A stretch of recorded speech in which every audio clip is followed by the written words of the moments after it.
Coming to you from the Prophecy Washers Conference in Norman, Oklahoma. I'm your intrepid host, L.A. Marzulli. I've got volunteers who tell me stories down at our table, and sometimes they come up and they're willing to come on the record. And Sharon is yet another person that's had an experience. I think you'll find this interesting. We'll get into it, but first, a word from our very trusted sponsor. Gold has gone mainstream. You're seeing it everywhere, and prices keep climbing. Every day, more and more Americans are catching on to the power of gold. But how do you actually take advantage of it? How do you invest in a way that's safe, simple, and built for the long run? That's where Noble Gold Investments comes in. Noble Gold specialists are trained to help investors like you go from confused to confident, from wondering what's next to knowing exactly what to do. Whether you're looking to roll over an old 401k into a gold IRA, or you want physical coins and bars delivered right to your home, Noble Gold makes the process simple, safe, and stress-free. You'll get step-by-step guidance, transparent pricing, and U.S.-based service from a team that's handled over $2.5 billion in precious metal transactions. With Noble Gold Investments, protecting and growing your wealth isn't just their job, it's their commitment. Visit noblegoldinvestments.com today to claim your free wealth protection kit.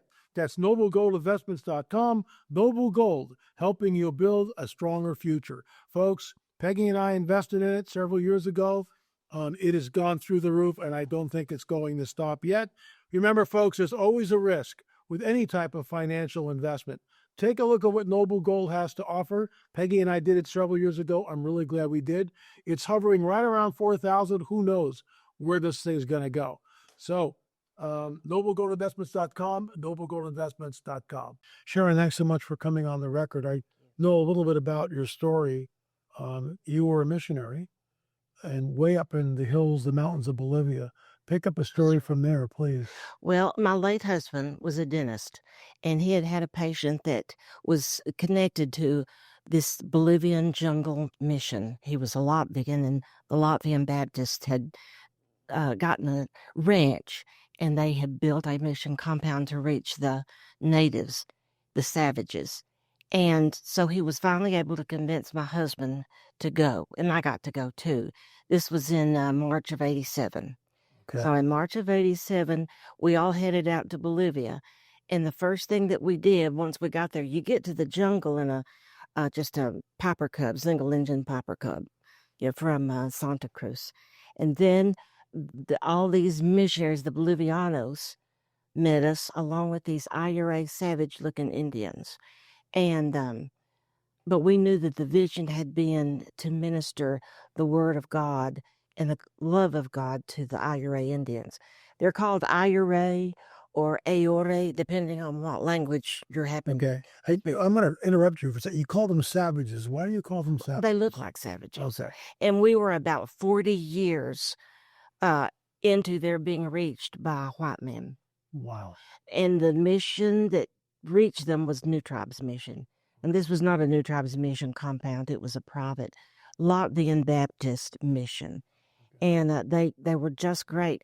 But the Indians, the history of those Indians that we could pull out of them was wonderful. I mean, it was fascinating. For one thing, when they met you, you better hold up your hand. And they would say, Egusu. I thought it was a greeting, and it is a greeting. But it means, in their dialect, hand is complete. Hand is complete. And you need to show it to them. And once they know that, you've only got 5 fingers, they're okay. But until then, keep a distance. So you hear this. Uh-huh. What are your thoughts? I thought it was some math system they were on. I thought maybe they count by 5s or something. I'd never heard of your ministry. I'd never heard of the Nephilim. I never had. Right. Never had heard of 6 fingers. So while we were there, our host family was a couple about our age, and they had small children as well. And the lady told me she had gone to Prairie Bible School and had come down, married this pastor, and they ministered in the jungle. And there was a bunch of his aunts, his mother and his aunts, prayed one day in the clinic. They were all holed up in the clinic. and they sent for Ponfi. She was out in the field. Ponfi came in, and they said, we have got a crisis. There was a child born with an anomaly of 6 fingers. Now, most of the anomalies, if they ever were born, were cleft feet, cleft lip, cleft palate, that, and they would take them into Santa Cruz or somewhere and get them fixed and then take them back to the mission. All was well. But not this time. The mother, when she found out that child had 6 fingers, she wrapped it up, swaddled it, and laid it beside the fire, and she would nurse it. She left it there to die. So the missionaries were just beside themselves until they got Pompey. And Pompey was about my age, and she ran to the clinic. And when she got there, all of Sam's mother, his sisters, her sisters, his aunts were on their knees praying. And they were praying and praying. And Pompey said, what's going on? They said, we have got to clip off the finger, the 6th finger, and see if maybe the mother will receive this child. So Pompey said, okay, who's going to do it? And they said, you are. And she said, oh, I've only just had a first aid course in Bible school. And they said, trust God. He's going to do it for you. He's going to do it through you. So they procured the baby and brought it to the clinic. And Pompey said the whole time that procedure was going, I just asked the Lord to keep the baby asleep and to help me. So she said, I took the scissors, and she said, I snipped, snipped, snipped, snipped, and that baby was sound asleep, never woke up. And so then they bound it up, wrapped the child up, took it back out to the IRA encampment, and that mother took it right to nurse. Wow. So I had a year to think about that because my husband and I came back the following year. And I asked her about that. I said, whatever happened to that little baby with 6 fingers that you removed? And she said, well, she's right over there on the merry-go-round playing. She's in kindergarten now. And that was the story. I want to weigh in. Maybe you know about this. Maybe you don't know about this. Chuck Missler told us the story years ago, but I've had it repeated by Chief Joseph Riverwind and other Native Americans. If you came, let's say you were in a wilderness area with a party that was out hunting, and across the field you met another party, maybe 100 feet away, and you look at each other, the Native Americans would do the same thing, same exact thing. They would raise their hand to show 5 fingers, not 6 fingers. So I find it interesting that here we are way down in Bolivia, they're doing exactly the same thing. Exactly. And did they know did you ever ask them why they were doing this? Maybe the missionaries did, but I was so, such a greenhorn, I didn't. So did anyone ever talk about the giants? Or did I don't think the missionaries themselves knew. They said that 20 years earlier, a group from Germany, some archaeologists and anthropologists, things like that, had come in to try to discover why these natives, the IRAs, had withdrawn from civilization and hid in the jungle and wanted no contact with anybody except in their own tribe. And there's several tribes of the IRAs, but they just wanted their tribes. And they didn't mind killing either if an intruder came. Sure. But they didn't have a plausible reason why those natives were withdrawing. So years later, I got in touch with your ministry. Yours and Gary Stearman's and Steve Quayle's. There were several others. It was kind of all at once. And I began to think on that story of the Egusu. And if they really wanted to put it like an exclamation mark, they'd say, Egusu, peace. That was their exclamation. So, the hand is complete, totally, would be kind of the equivalent of what that would be. But they were odd. They had an odd custom. They thought it was bad luck to tell their offspring their history.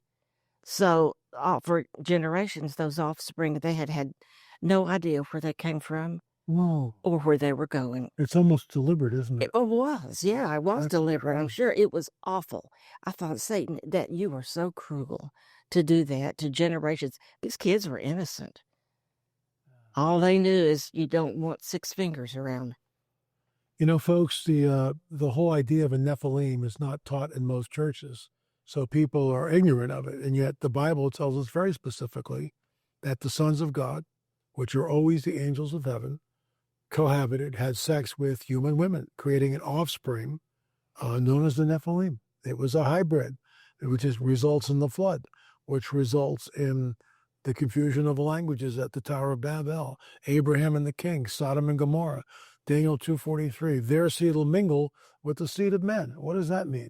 Jesus warns us to be like the days of Noah. 2,000 years ago, everyone knows what the days of Noah is because the bones of the Nephilim are openly on display. I find it very interesting that this tribe down there, the Five Fingers, which ties back into Native American tribes up here. So Bolivia is way down there. We're talking Plains Native American First Nation people all doing this. So it's across the board. The supernatural world is real. And unfortunately, most people don't know about it. And the churches are, unfortunately, I'm part of a church and I love a church, but they're dumbed down and they never talk about it. So true. So much. Thank you for inviting me. coming on. Thank you. Appreciate Thank it. you. Folks, we do a show here every single day. Don't wait for YouTube to tell you that we're here, because we are here every single day. I want to thank my son-in-law, John Adam, who does all of our editing for all of his shows. He does a great job, and we're just giving him a little shout out here to annoy him on some level, I think.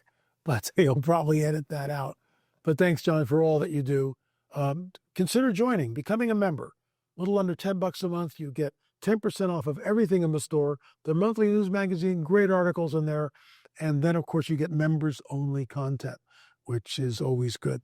Thanks so much for subscribing. Thanks so much for coming here. Thanks for your support. There is this hidden history that's been deliberately obfuscated from the peoples of the world. That's why we're on the trail of the Nephilim. Yeah. Thank you for coming on. Thank you. And thank you for watching. It is a beautiful day up here in the 49th state, so I thought I'd take advantage of this good weather window before the snow comes and get out here and look for some tracks and tree structures. If you're wondering about my shirt already, yep, I'm an L.A. Marzulli guy. So L.A. Marzulli, in case you don't know who he is an established author, commentator, and filmmaker. And we had him on the show about a year ago, and we got a lot of heat for that show. And the reason we got heat is because there's a lot of people in the Bigfoot research community that absolutely come unglued if you come from a biblical perspective, namely the Nephilim connection theory where it relates to Sasquatch. And they just come unglued about that. And we got heat. But they were really saying more about themselves than they were about us. So we appreciated that L.A. Marzulli took the time to come to our small podcast and talk to us about the alien phenomenon, as well as the Nephilim connection theory where it relates to Sasquatch. So we encourage you to go check out his website at lamarzulli.net. He's got a lot of great stuff over there. And yeah, in case you're not familiar with the Nephilim connection theory, look into it. The late Russ Dizdar and I created the Nephilim Mounds conferences, and we had people like Gary Stearman there, Chief Joseph Rivler, of course, you know, Fritz Zimmerman. I mean, he's the guy that got me on the trail of a Nephilim, which resulted in 8 films, and number 9 is coming out soon. But guess what? Here's the Nephilim Mounds collection. There are hours and hours of presentations. Gary Stearman, Fritz Zimmerman, Chief Joseph Rivler, yours truly, and others weigh in on the Nephilim. And you know what, folks? You can see right here the Great Serpent now. Yeah, we believe that's Nephilim architecture, fallen angel technology. So for $60, you get all these DVDs here. It's absolutely incredible. There are 11 discs in the set, plus a bonus DVD, Watches 6, The Secret Cosmic War. This is when we went to Peru. And with our guide, Brian Forrester, we learned and ventured to what we believe is fallen angel technology, Nephilim architecture, and it's pre-flood. Go to lamarzulli.com, lamarzulli.com. What are you waiting for? Avail yourself. There's so much teaching, so much good stuff in this 11-disc set. Plus, you get the bonus DVD. Thanks so much. We'll see you soon.